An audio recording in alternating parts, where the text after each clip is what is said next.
주셔서 아멘. 오늘도 하나님의 말씀으로 하다 오늘도 그 말씀 속에 역사하는 믿는 자 속에 역사하는 새 힘을 부어 주시옵소서. 모든 말씀 예수 그리스도 이름으로 기도드립니다. 아멘. 오늘 이 말씀은 무슨 말씀이냐면 말씀을 받는 자가 있습니다. 말씀을 받을 때 우리가 어떻게 갖는 자세가 어떻게 중요하느냐, 이게 중요한 게 있는데, 하나님의 말씀은 제일 처음에 우리는 말씀을 생각으로 받잖아요. 우리가 생각으로 말씀을 받을 때 이 생각에서 걸린단 말이야. 이것은 이것이고 이거 그냥 판단해. 근데 오늘도 하나님의 말씀을 받을 때 어떻게 해야 되는 것이냐. 첫째, 우리는 감사해야 된다고 그랬잖아요. 우리가 하나님께 끊임없이 쉬지 않냐고 감사해야 할 것이 있다고 그랬어요. 그럼 감사를 해야 되는데, 우리는 하나님의 은혜를 느끼고 은혜를 받고 은혜를 받았지만 그것에 대한 감사가 없어요. 이게 뭐냐? 우리가 쉬지 않냐고 감사해야 할 일이 있다고 그랬어요. 첫째가 뭐라고 그랬냐면은 우리에게 들은 바, 오늘도 하나님 말씀을 듣고 있잖아요. 우리는 생각으로 먼저 받고 있어요. 그런데 우리가 뭐냐? 준비가 되어 있지 않냐고. 너희가 우리에게 들은 바 하나님의 말씀을 받을 때, 지금 하나님의 말씀이 떨어지는 하나님의 말씀을 사람의 말로 받지 않냐고 그랬어요. 그러니까 오늘도 하나님의 이 말할 말씀을 사람의 말로 받지 않냐고 하나님의 말씀으로 받았다는 거예요. 이게 얼마나 감사한지 몰라요. 이게 우리 성경을 주시는 목적은 역사적인 사실이, 성경은 역사적인 사실로 기록이 되어 있는데 우리는 이스라엘의 역사 알지도 못하잖아요. 그러나 하나님은 기록한 목적이 하나님의 마음과 뜻과 그 하나님이 하시고자 하는 의도가 다 거기에 성경에 개입이 되어 있고 기록이 되어 있어요. 그러나 그거는 영적인 눈이 열린 자만이 그 하나님의 마음과 의도의 뜻을 알 수가 있는. 그래서 우리는 하나님의 말씀을 받을 때에 사람의 말로 받지 않냐고 하나님이 직접 하신 말씀이다. 그러니까 이게 역사적인 사실을 말씀을 읽을 때는 로고스예요. 로고스. 근데 로고스라는 거는 하나님이 역사 가운데 데살로니가전서는 사도 바울이 있었고 왜 이 쓰는 목적이 뭐였고 그 모든 것은 다 기록에 해 놓으셨다고. 그게 역사적인 기록이에요. 그런데 이거를 영적 사실로 받아 먹을 때 뭐라고 한다? 사람의 말로 받지 아니하고 하나님의 말씀으로 받았다. 그리고 영적 사실로 바꿔 먹었더니 진실로 그러하도다. 이 하나님의 말씀이 진짜 그 역사적인 그 사실 가운데서 하나님이 생각했던 그게 영적으로 깨달은 자가, 영안이 돌린 자, 영적 귀가 열린 자가 그 말씀을 듣고 보니 받고 보니 과연 하나님은 이런 마음과 뜻을 가지고 역사하셨구나라는 것을 진실로 그렇구나 인정을 하는 거예요. 말씀을.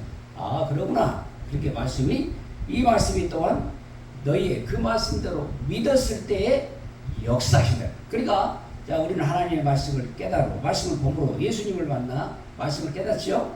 그리고 나서 말씀 붙잡고 성령이 통하여 기도를 통해서 하나님의 성령에 열정을 주신다고. 그 말씀이 이 말씀을 주셨는데 그 말씀을 도저히 실행할 수가 없어. 그런데도 불구하고 성령님이 기도를 도와주시기 위해서 그래서 우리를 움직이게 할 수 있도록 새 힘을 부으신 거예요. 그래서 은사를 부어주셔서 그 말씀을 실천할 수 있도록 그 말씀을 우리에게 적용시키도록 해주신다고. 그러니까 진실로 그러하도다. 그렇게 맞다고 해요. 이 말씀이 또한 믿는 자 속에서 역사하느니라. 이 역사는 그 행함으로 복이 있는 거예요. 행함으로. 그러니까 그 행하여 실천할 때에 하나님이 영적으로 우리에게 실천해 주신 줄로 믿습니다. 아멘. 그래서 우리는 항상 하나님의 말씀을 받을 때 사람의 말로 받지 않냐고 하나님의 말씀으로 받는 저와 여러분이 되시길 바랍니다. 그래서 히브리서 4장 2절에 보면은 가장 중요한 말이 있어요. 그들과 같이 감사해야 되고 하나님의 말씀을 사람의 말로 받지 않냐고 하나님의 말씀으로 받으려고 하는데 그들과 같이 히브리서 4장 2절에 보면 그들과 같이 우리도 복음 전하는 것을 받은 자이나 그랬죠. 우리 예수 믿는 사람은 어째요? 다 예수 믿는 사람들은 복음을 전하는 사람이에요. 자, 복음을 전화를 받았잖아요. 전화를 받아서 예수 믿고 구원받아 새 생명을 얻은 하나님의 자녀가 됐잖아요. 그러니까 복음을 전화를 받은 자니 들은 바 그 말씀이 그들에게, 그런데 말씀이 그때마다 다 떨어지는데 씨 뿌리는 비유에 따라서 어찌요? 밭이 틀리니까 어떻게 돼요? 역사가 틀리다고. 돌짝밭, 가시떨기, 길가밭, 좋은 땅이 있잖아요. 그러니까 그 떨어지는 그 씨앗이 다시 뿌리 내려 다시 열매 맺을 때까지 보니까 열매가 다 다르더라고요.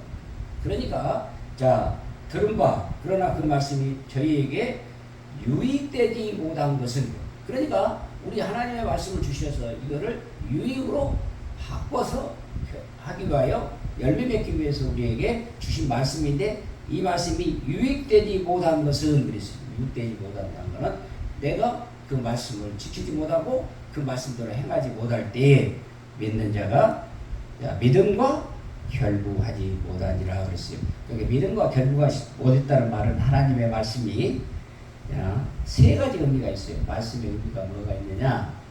믿음의 화합이 되지 않는 이유가 세 가지가 있는데, 믿음의 결부는 첫째는 뭐냐? 하나님은 사실이에요. 말씀은 사실. 전부 다 거짓말이 아니라 참이라는 말이에요. 참인데 읽었어요. 이렇게 읽었어. 이게 로고스로 읽었다는 말이에요. 로고스로 읽었는데 뭔 뜻인지를 모르겠어. 그래도 그것은 뭐예요? 사실은 사실이에요. 그 진짜란 말이 진짜 가짜가 아니라. 근데 뭐냐? 내가 영적인 눈이 열리지 못하여 그 뜻을 발견하지 못하고 하나님의 의도를 깨닫지 못하고 하나님의 나에게 하시고자 하는 말씀이 무엇인지를 깨닫지를 못한다고 해요. 이게 사실은 사실이에요. 그러니까 이 사실은 어떻게 해야 됩니다? 여겨야 돼. 여겨. 그러니까 아브라함은 말씀을 의로 여겼더라 그랬죠. 그런데 의로 여긴다는 말은 그 말씀을 간주한다. 여긴다. 간주라는 말은 법원에서 서류가 제출에 들어와요. 보소가 들었단 말이에요. 보소가 들었어요. 이제 심판을 쭉 했는데, 자, 보니까 재판관이 그거를 판결을 하려고 보니까, 그거는 죄가 없어. 그렇다고 해가지고 그거를 판결을 내려버렸어. 이걸 무죄다. 그리고 재판관이 이렇게 내렸는데, 다시 그 무죄라는 것이, 아니요, 난 로고랍니다. 상대가 있기 때문에 다시 그 건을 가지고 들어와요. 이래 이 사실에 의하여 이렇게 돼서 이것이 판결하는 건에 대해서 제가 불편합니다. 이걸 다시 한번 판결 한번 해주시오. 그렇게 할 때 간주와 추정이 있어요. 간주와 추정이 있는데, 추정은 받아들이는 거예요. 법원에서 대처 내가 판결했던 것이 잘못됐구나 라고 받아들이는 것을 추정이라고 그러고, 간주라는 말은 아예 받아주지를 않는 거야. 이건 뭐라 한다? 간주라고 그래. 법원 우리말로는 여긴다고 그러고 법원 용어로는 간주 그래요. 간주. 그러면 그 사건을 받아들이지 않는다는 거야. 그리고 실제 재판이 잘못됐음에도, 인간적인 방법으로 잘못됐음에도 불구하고 그 법원에서 그 재판 결과에 대해서 그 법원에 받아주지를 않는 것을 간주라고 한다. 그러니까 우리는 간주라는 말은 무엇이냐? 예수 그리스도께서 우리 죄를 위하여 십자가에 죽으시고 부활하시고 승천하시고 이런 모든 사람들을 그대로 여겼다. 간주했다. 이거는 변경이 된다 안 된다? 안 된단 말이야. 아무리 거짓말 사진 찍어가지고 와서 뭐하고 한다 해도 이거는 하나님은 인성과 신성을 겸하였다고 오셨기 때문에 그 역사적인 사실, 이 사실을 아니요, 신성으로 온 거야 아니라 인성으로 왔다라고 이런 것이 된다고 말이에요. 법적용으로. 법으로 돼요. 재판관한테 될 때, 그거는 아니요. 하나님 그것은 아예 받아주지를 않는 거를 뭐라 한다? 간주라 한다. 그러니까 우리는 오직 하나님은 인성과 신성으로 오셔서 우리 죄를 위하여 십자가에 죽으시고, 이거는 영원 불변의 진리이기 때문에 무슨 자료를 갖고 들었는지 어떤 것인지, 그러니까 이단들은 막 꼬치꼬치 다른 자료를 가지고 와서 이단이라고 하면서 그 자료를 번복해달라고 요구를 하지 않아요. 그러니까 그거를 받아들이지 않는다는 의미가 간주란 말이에요. 간주. 그러니까 간주라는 말은 전적으로 하나님의 말씀을 믿습니다. 전적으로 그대로 여겼다는 거예요. 자, 그리고 나서 우리 하나님의 두 번째는 약속이에요. 약속. 하나님의 말씀은 뭐다? 약속이에요. 그러니까 약속을 말씀을 믿었고 말씀을 받을 때 진실로 그러하다. 그러니까 너희 속에 믿는 자 속에 역사를 하는데 이게 역사가 하지 않냐 유익이 되지 못하여 역사가 되지 않는 이유는 그 말씀을 여기지 아니하고 그 말씀을 여기지 않는다. 약속의 말씀을 또 신뢰하지 않아. 100% 하나님의 말씀은 1.1핵도 변함이 없는 100% 신뢰를 해야 돼. 신뢰. 그리고 하나님의 말씀 세 번째는 명령이에요. 명령은 해라 하지 말아라. 두 가지 명령을 하면서 반드시 하지 말라는 것은 하지 말아야 되고 해야 될 건 해라 하면 해야 되는 거예요. 그런데 우리는 하지 말라는 것은 어찌 기가 설득해서 하고 싶고 하라는 것은 어려우니까 안 하려고 하는 거예요. 우리 인간의 속성이에요. 그러니까 오늘도 하나님께서는 하라는 대로 말씀대로 하라는 것을 하고 그 말씀대로 하지 말라는 것은 안 하는 게 우리에게 하나님의 명령을 순종하는 거예요. 이 세 가지 의미가 결국 딱 화합이 됐을 때 이게 역사하는 거예요.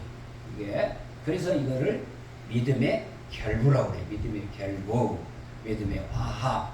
그러니까 믿음이 화합되지 아니하는데 어떻게 듣는 자가 믿음과 화합될 수가 있느냐? 그래서 믿음과 결부되겠느냐? 이렇게 나오죠. 그래서 우리는 말씀을 받을 때 진심으로 말씀을 받을 때 하나님의 말씀으로 받을 때 그렇게 하는 거예요. 그래서 이 하나님의 말씀은 데살로니가 후서 2장 13절에 보면 후서 2장 13절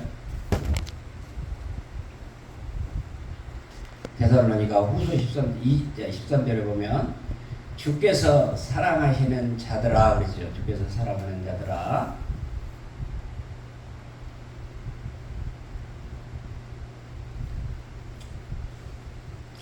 우리가 항상 너희에게 관하여 마땅히 감사해야 할 것은 그러니까 데살로니가전서 2장 13절에도 감사할 것이 있다고 그랬고 데살로니가 후서 2장 13절에도 우리가 감사해야 할 것이 뭐냐? 그러니까 데살로니가 전서 2장 13절은 하나님의 사람의 말로 받지 않냐고 하나님의 말씀으로 받아들인 것을 감사해야 되고 그 다음에 데살로니가 후서 2장 13절은 같은 2장 13절이에요. 데살로니가 전서 2장 13절 데살로니가 후서 23절에도 너희에 관하여 마땅히 하나님께 감사할 것이 있다고 그랬잖아요. 여기도 감사. 그래도 데살로니가 후서 2장 13절도 감사 데살로니가 후서 2장 13절도 감사해야 할 것이 있다고 그랬다고요. 그래서 하나님이 처음부터 너희를 택하여 우리는 내가 내 방법대로 하나님께 택한 게 아니라 하나님이 이미 태어나기 전부터 우리를 택하셔서 예수 믿는 방법을 통하여 전도자를 통해서 예수를 믿게처럼 우리를 택하셨다고 그래요. 예정했죠. 그리고 택하사 감사할 것은 너희를 택하사 택하여 구원받는 너희들에게 누가 성령께서 성령의 거룩하게 하심과 성령님이 우리를 거룩하게 해주신다는 거예요. 아멘. 그러니까 성령이 거룩하게 해주심을 너는 감사를 해라. 이게 성화구원이 성화구원. 성령으로 거룩하게 되는 것. 성령님이 거룩하게 시키는 것을 성화구원이라고. 그리고 나서 진리를 믿음으로 구원받게 하려 하심이니 그랬단 말이에요. 그러니까 믿음으로 구원받는다는 것은 의롭다 하심을 얻는 친의구원이 중생구원. 그러니까 우리가 감사해야 할 것은 중생구원과 성화구원을 이루어가게 해주시는 게 그러니까 예수 믿고 구원받아 칭의받고 우리가 성령님의 거룩하심을 통하여 성령의 거룩하게 만드심을 통하여 성령님께서 우리를 거룩하게 해주시는 이 말씀을 받아들이는 것을 구원에 대해서 그리고 나서 우리가 이 현재 성령의 거룩하게 하심으로 말미암아 우리가 현재 잘 성화구원을 이루어가는 그 값은 언제 받는다고 그랬어요? 예수님의 재림 때 상금으로 받는 그 구원을 영화구원이라고 해요. 영화구원은 다시 세례 받고 나서 우리가 새 사람이 됐지만은 다시 예수 그리스도를 통하여 오실 때 그 신부된 자격으로 우리 영이 죽었던 사람들이 먼저 일어나고 우리의 그러면 살아있는 사람은 우리가 부활체로 주님과 영접하는 이게 부활의 기쁨 그걸 맞는 게 우리의 영화구원이에요. 영화구원. 그러니까 구원의 세 가지 의미는 믿음으로 진리로 믿음으로 구원받게 해주시는 중생구원과 성령의 거룩하게 하심을 이걸 감사해라고. 성령의 거룩하게 하심으로 우리에게 구원을 이루어가게 하시는 성화구원을 이루어주시고 마지막 예수 그리스도 오실 때 우리가 부활의 몸으로 다시 살 수 있는 영화구원을 이루어주시는 게 이거를 감사하라는 거예요. 그러니까 감사하는 것이 돈 주고 돈 벼락부자가 된 것을 감사하는 게 아니라 자, 두 가지 데살로니가서 하나님의 말씀을 사람의 말로 받지 않냐고 하나님의 말씀으로 받는 것을 이게 성령께서 이것도 성령께서 해주시지 않아요. 그러니까 이거를 감사하고 우리는 자,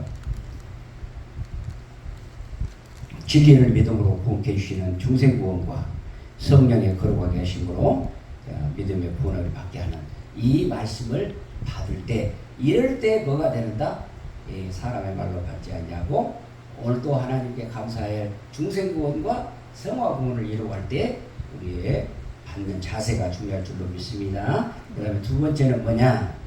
두 번째는 사도행전 10장 33절 사도행전 10장 33절이 있어요. 자, 이런 말씀들은 다 중요한 거예요. 전부 다 중요한 거예요. 자, 사도행전 10장 33절 내가 곧 당신에게 사람을 보내었는데 오셨으니 잘하였나이다. 지금 고넬료를 찾아가려고 할 때 고넬료는 이방 사람이어서 사도들이 가서 교제가 안 됐었어요. 그런데 고넬료가 얼마나 하나님께 기도를 했는지 고넬료도 꿈을 주시고 베드로도 꿈을 주셨죠. 그래서 그 꿈이 딱 일치가 되니까 자 베드로가 자 안 가려고 그랬죠. 베드로도 왜 그러느냐 내가 보낸 것이다. 고넬료를 만나라. 그래가지고 이제 이 베드로가 고넬료 가정에 갔죠. 그러니까 우리도 기도를 했는데 베드로 사도님께서 오셨네. 그래가지고 이제 만나서 들어갔어요. 그랬는데 내가 곧 당신에게 사람을 보냈었는데 오셨으니 참 잘했습니다. 그런데 이제 우리는 주께서 당신에게 명하신 모든 것을 이제 설교 말씀 들어왔다는 거예요. 이제 가정건물에 이제 설교 하러 왔을 거 아닙니까? 그러니까 이제 우리는 주께서 하나님이 당신을 보내주셔서 이 우리 가정에 고넬료 가정에 왔습니다. 모든 것이 하나님이 하고자 하는 모든 것을 우리는 듣고자 오늘 또 여기에 모였으니 자, 그 말씀을 다 해주시기 바랍니다라고 하면서 고백을 어떻게 고백을 하는가요? 내가 하나님 앞에 있다는 거예요. 얼마나 간절히 사모하고 간절히 소망했던지 그 베드로를 통하여 기도해서 베드로 사도 한 번만 가정에 와서 예배드리려고 기도하는 기도의 응답이 이루어지니까 거기서 자, 찾아왔지 않아요 베드로가. 그렇게 와서 우리 집에 와서 딱 앉아있는데 고넬료가 고백하는 내용이 어떻게 되는 거예요? 내가 하나님 앞에 서 있다라고 고백해요. 이런 말씀을 받는 자세가 중요한 거예요. 그러니까 우리는 하나님의 말씀을 사람의 말로 받지 않냐고 하나님의 말씀으로 받으면서 감사해야 할 것이 중생구원과 성화구원을 주셔서 우리를 하나님을 알아갈 수 있도록 하나님과 더 가까이 갈 수 있도록 그 은혜 주신 것을 감사합니다. 그러니까 우리는 이 말씀들을 들을 수 있는 곳이 왜요? 가정에 나가면 가정에 매고 또 교회 오면 교회죠.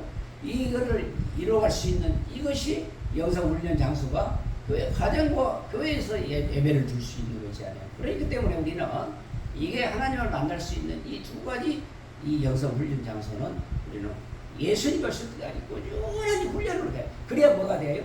간직이 된 거예요. 은혜를 간직한 훈련이 돼요. 이게 경건의 훈련이에요. 경건의 훈련. 그러니까 말씀을 우리는 받아야 돼요. 말씀을 하나님의 말씀으로 받고 오늘 중생구원과 성화구원에 대해서 하나님의 성령님께 감사드리고 자 우리는 내가 말씀을 받으러 오는 초청자에게 자 사도의 목 지금의 말로서는 목회자죠. 목회자를 통하여 우리도 왔을 때 어떻게 했어요? 내가 하나님 앞에 있습니다. 이렇게 고백을 해야 돼. 그런 고백을 할 때 베드로 하는 말이 어떻게 되겠어요? 사람의 말로 받지 않고 어떤 사람이겠어요? 그러니까 진심으로 그 말씀을 전적으로 받아들이니 내 마음의 심령판에 새길 수 있도록 말씀 주시는 내 마음의 말씀으로 받는 거예요. 생각 다 버려. 다 벗어버리고 어떻게 받는다? 하나님의 말씀으로 받으니까 지금 막 신령판에 새겨지는 거예요. 말씀이 얼마나 노아의 말씀으로 받는 게 아니라 신령판의 말씀으로 받아질 때 우리가 어찌게 되는 거예요. 그러니까 거기서 고넬료 가정이 기적의 역사가 일어나지 않아요. 그리고 나서 우리는 고넬료는 호란대운 삶이에요. 우리는 하나님은 어디가 있고 베드로가 감옥에 있더라도 어디가 있고 어디가 있다도 하나님은 우리를 눈동자와 같이 보고 계시는 호람되운 삶, 이게 하나님 앞에 있습니다. 이게 그래야 뭐가 돼요? 말씀 받는 자세가 하나님 말씀을 받아 어디로 바로 가. 여기는 이게 생각이 여기 머리에 거치도 않고 바로 하나님 앞에 내가 서 있습니다고 말씀 증거할 때 지금 바로 내 심령 안에 새겨진다. 그러니까 어떻게 돼요? 기적의 역사가 일어나죠. 자, 그리고 고린도후서 2장 17절, 고린도후서 2장 17절.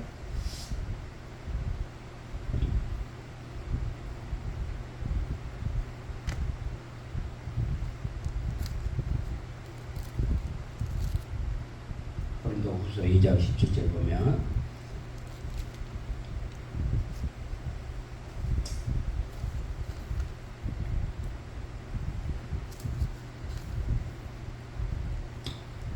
고린도후서 2장 17절 우리는 수많은 사람들처럼 하나님의 말씀을 혼잡하게 하지 아니하고 그 다음에 곧 순전함으로 하나님께 받은 것 같이 하나님 앞에서와 그리스도 안에서 말하노라 그랬습니다.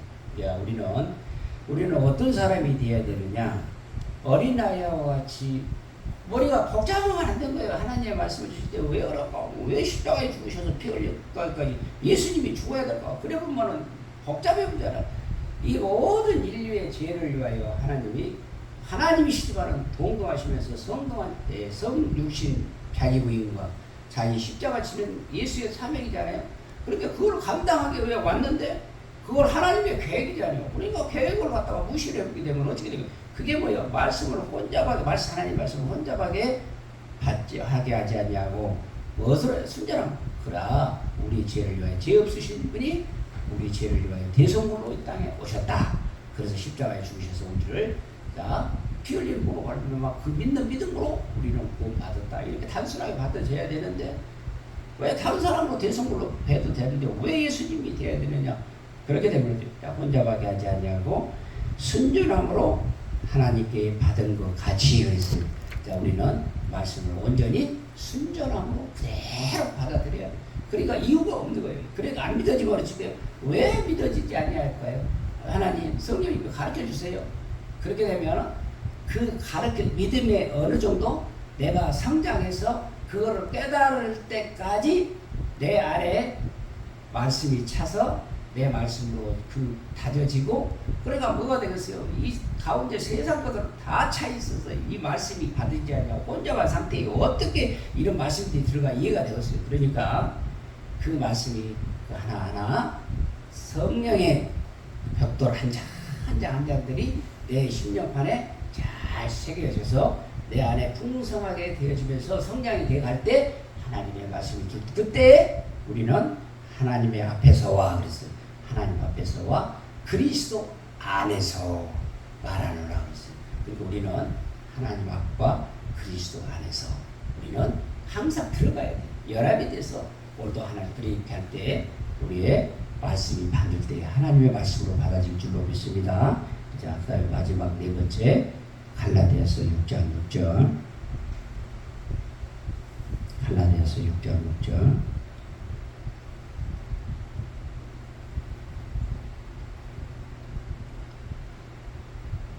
가르침을 받는 자는 말씀을 가르치는 자와 모든 좋은 것을 함께 하라 그랬어요. 그러니까 가르침을 받는 자는 누굴까요? 지금 성도잖아요. 가르침을 받아야 되잖아요. 그게 영적 질서 있어요. 그러니까 여기 와서는 그러니까 사회적으로 여기 사단장이 오시고 목포 시장이 오시고 무한 군수가 오시고 그럴 때는 자기의 있는 현 위치에서는 그 직위를 이용을 해야 맞지만은 자 우리가 영적 가르침을 받으러 교회에 왔어요. 그럼 여기 와서 군수해야 되겠어요? 시장해야 돼. 그게 아닌 거예요. 그러니까 가르침을 받으러 오는 거잖아요. 영적으로 가르침을 받는 거예요. 이 세상적인 거를 가르치려고 받는 게 아니라 여기 교회에 와서는 누구의 말을 받아야 되느냐? 영적 권위 앞에 영적 말씀을 가르치는 자의 가르침을 받는 자로 와야 돼요. 그런데 뭐냐? 내가 먹고 시작인데 또 말씀할 기회도 안 줬다. 뭣도 안 줬다. 그러면 안 된다. 그러니까 말씀을 가는 자와 말씀을 가르치는 자는 뭐예요? 직임을 받아 하나님의 직임을 받아 교회에 위임받는 목사님이잖아요. 그러니까 이거는 성령님을 세우신 교회에 성령의 위임받아 목사 안수를 받고 이 대신에 여기 있는 교회를 책임지라는 단임 목사로 이렇게 위임을 받아서 여기 유계질서 영적 유계질서잖아요. 그런데 와서 여기 와서도 시장도 가면 안 돼요. 우선으로 만든단 말이에요. 그러니까 이거는 그러니까 뭐가 돼요? 그거를 하나님이시면서도 자기의 종의 영체로 이 땅에 입고 오신 자기 부인과 같이 여기 와서는 어째요? 다 계급장을 내려놔야 돼요. 그래야 뭐가 돼요? 은혜가 되는 거예요. 내가 그러면 저 시장인데 군수인데 그런 말을 들어요. 내가 여기 와서 그럼 하나님의 말씀 전하라고 하면 전할 수가 없는 거야. 안 되는 거야. 안 되는 거야. 자격도 없을 뿐만 아니라 말씀 전할 수도 없어요. 그런데 이게 가르침을 받는 자는 가르침을 가르쳐. 내가 비록 내가 서울대학원까지 다 나오고 했다 할지라도 여기 와서는 가르침을 받는 자는 가르침을 받는 자로서의 가르침을 말씀을 가르친 자와 좋은 관계가 되지. 그런데 내 직원으로 있었다. 내 직원으로 있었다. 예를 들면 그런데 나는 군수되고 여기는 목사가 있다고 말이야. 나보다 부하되고 나보다 더 모르고 아무것도 지금 모르는 놈인데 나는 군수되고 부시장 됐는데 저가 목사 됐다고. 그러게 되면 되겠어요? 안 되겠어요? 그러면 절대 은혜 못 받는 거죠. 그러니까 그 사회에 있는 계급장을 다르고 실제 가서는 해야 되죠. 사회관이고 뭐고 쓰리스타든지 사단장이든지 가서는 해야 자기 집이 있기 때문에 교회 와서는 다 내려놓고 어디 밑바닥에서부터 화장실 청소하고 그렇게 해야 겸손해져야 하나님이 보시는 거예요. 아멘. 자, 우리는 절대 가르침을 받는 자와 가르침을 가르치는 자와 받는 자가 구분이 돼 있어요. 왜? 영적 권위 앞에 전부 다 어째요? 가르친 자가 다 가르칠 자 하게 되면 어떻게 되겠어요? 영적 유계질서가 안 되잖아요. 그래도 나보다도 학교도 못 갔고 나보다도 신학도 늦었고 신학교도 나보다도 늦게 됐고 이런 모든 조건이 안 맞은다 할지라도 어째요? 하나님의 방법으로 하나님의 유계질서 정당하니 유계질서 받고 유임받는 단임 목사다 보면 말씀 가르침을 받는 자로 들어와서 말씀을 가르친 자와 좋은 관계가 되어야 은혜가 되지. 절대로 인간관계가 막혀서 나보다 있을 때는 나하고 이제 직원이었는데 나는 군 시장 되고 그랬는데 이제 여기 와서 말씀 들어. 그러면 말씀이 안 되는 거야. 막혀서 안 돼. 그러니까 자 우리 네 가지 자 오늘 말씀 있죠. 우리는 말씀 받는 자세 네 가지. 우리는 하나님의 말씀을 사람의 말로 받지 않냐고 하나님의 말씀으로 받아야 되고 두 번째는 뭐예요? 내가 하나님 앞에 있다는 말이에요. 내가 하나님 앞에 있다는 허람된 삶 앞으로 있어야 되고 우리는 혼잡하지 말씀을 혼잡하게 여기지 않냐고 어린아이와 단순히 하나님 앞과 그리스도 안에서 오늘도 그리스도 안에 있다.